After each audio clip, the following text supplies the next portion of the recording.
fraților, noi suntem pe Elisa și altele și astăzi avem găini multe și nu știm ce să facem cu ele. Avem un cocoș foarte mare acolo, în grădine. Asta puțin. Dădeți-vă, mă, găini. Găini, măi, proaste. Ce ăsteți. Ia uitați-vă și voi cât de găini aveți. Cât de găini avem noi. Doutele, unele dorm pe masă, altele fac căcat. Altele sunt sub masă, fraților. Deci avem multe găini. Uite, avem multe găini aici, fraților. Cred că o să le tăiem mâine, astăzi sau poi marți.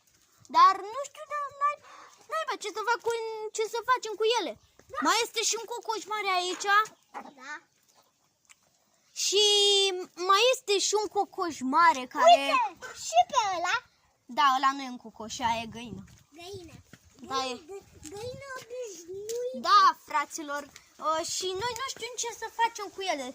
Să le tăiem sau să le scoatem sau să vi le dăm vouă, fraților.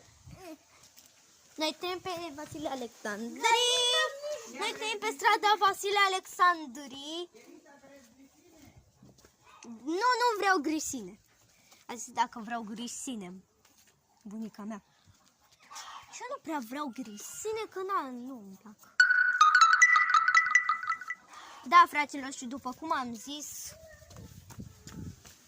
Da, fraților, și după cum am zis să vi le dăm vouă, o să vi le dau, cred, două sau trei găini. Dacă vreți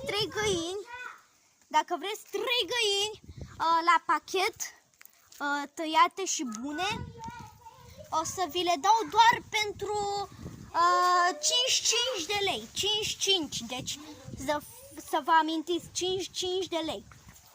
Și dacă vreți una la pachet sau două, cred că costă amândouă vreo 47 de lei. Da, uitați-vă, asta este fără gât, săraca.